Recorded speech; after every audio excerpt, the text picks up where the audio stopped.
Let's talk some chess. This game was played in 1904. It is not known where it was played, but the player with white pieces is named William Ewart Napier. The player with black pieces does not have a name in the database, which is why I have NN, which I think stands for no name.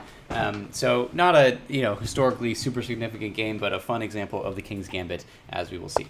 So we have E4, E5, and immediately the King's Gambit on F4. Obviously, you're giving up a pawn here. And black accepts. So takes the pawn and enters the King's Gambit, which we see frequently. You've probably heard of the Queen's Gambit as well, where the same idea happens on D4, D5, and C4. But here black takes the pawn on C4, and now white tries to take advantage of, or tries to make up for this lost pawn with rapid expansion, development in the center, getting the pieces out, etc., etc.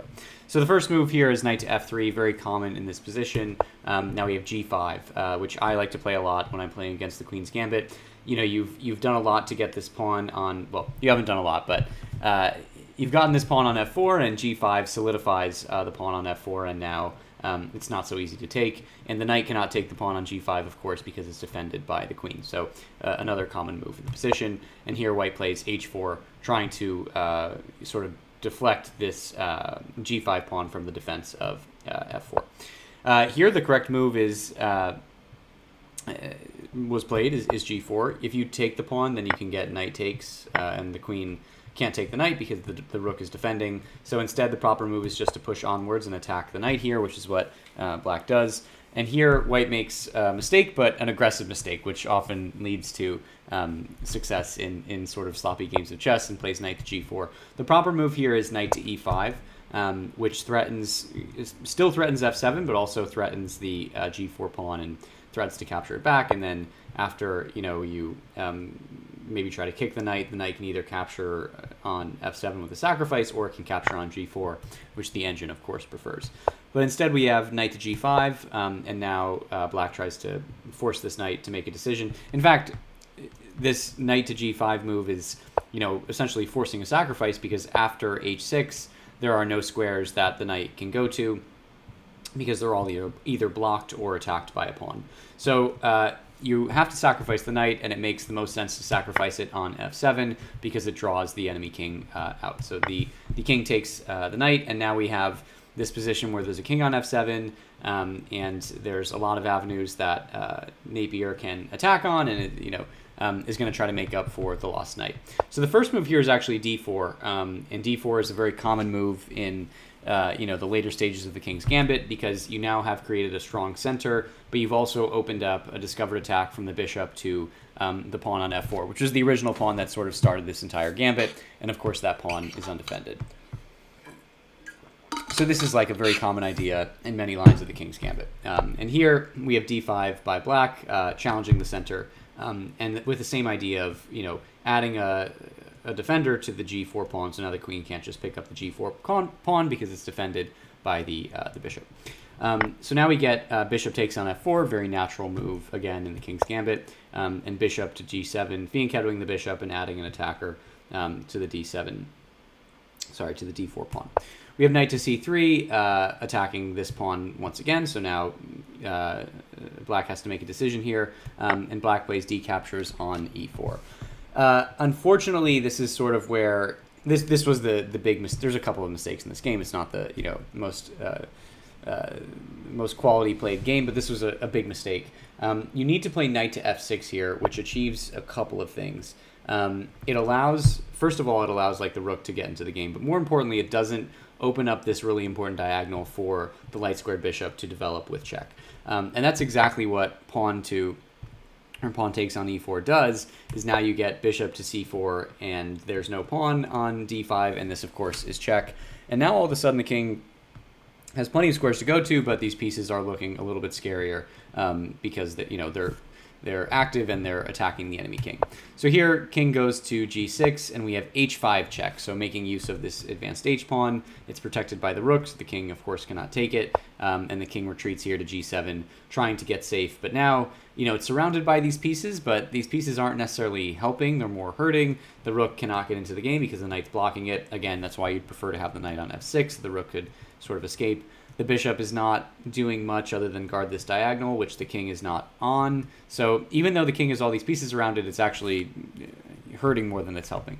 Here we have knight takes on e4, opening up now this diagonal, which obviously goes directly to the enemy king. So now bishop to d3 is a very strong idea, and black takes on d4 with the queen. And this looks like a queen sacrifice. It looks like you can just take back, but it's not a queen sacrifice, because don't forget about this bishop on g7. You just get bishop takes queen. So that's sort of what black is offering, a queen trade here.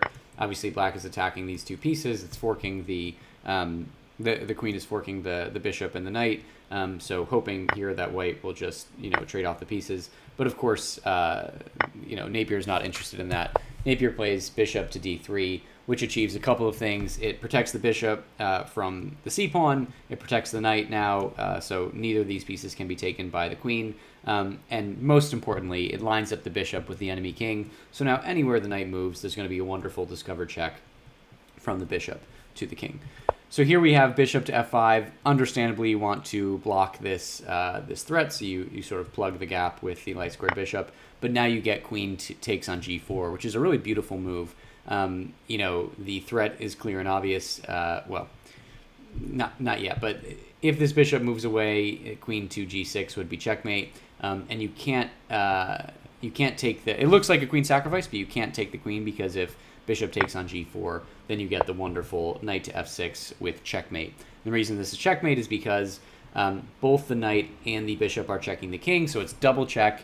And when it's double check, you can't. Both of these pieces can be captured, but that doesn't help, because the other piece is still going to be checking the king.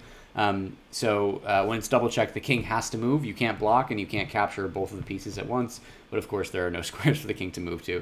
The only open square is g6, which is covered by the bishop and the pawn. So you can't take the queen. So a wonderful little queen sacrifice. But now we get queen to d7, trying to, I actually don't really know what the idea is here. And this was the kind of the final mistake of the game. Here, you can maintain. You can sort of maintain this position if you just take the knight on sorry, not the bishop. Wait. I'm sorry. You maintain this position if you play knight to e7. Yeah, that's what it is. Here you can actually robustly defend if you play knight to e7, protecting the bishop on f5. Sorry, I was envisioning the knight coming here for some reason. So you protect the bishop. The queen can no longer take the bishop, and the queen can't move to g6 with checkmate, because both the bishop and the knight are guarding it, and now the king is an escape valve, and the rook can get into the game. So this is actually okay, even though it looks terrible. This is okay if you're playing with the black pieces, as long as you find this knight to e7 move. Unfortunately, black here plays queen to d7. I don't really see the purpose behind this move, but that's the move that's on the board. And now there's a winning idea in just a couple of moves, so see if you can finish the game here with the white pieces while I give you a moment.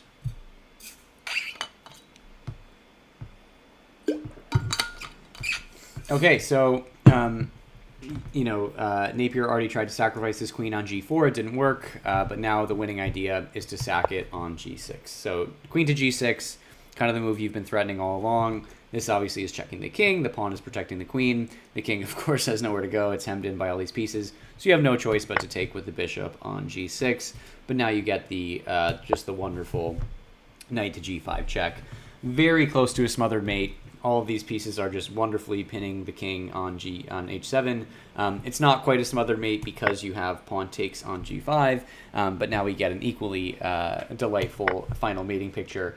H5 takes on g6, or h takes on g6, and this is checkmate. So this is kind of a sneaky looking checkmate. It's, again, double check, so the rook is checking the king and the pawn is checking the king. So that's why, you might have said, well, why can't the rook block, why can't the bishop block, why can't the knight block? It's because double checkmate, so you need to, the king has to move. And the king cannot take the pawn, because don't forget about this bishop on d3, protecting this pawn. The king cannot capture it, and the game is over. The king can't move to a safe square, and so that is checkmate. And a pretty hilarious checkmate when the rook literally has not moved all game, and delivers checkmate via a discovered check on the h-file. So kind of funny that it came to this. And again, all these pieces around the king that can't really defend anything. So I think the crucial idea here for me was putting the bishop on d3 and allowing access to this really powerful diagonal, but just a fun game where mistakes were made. But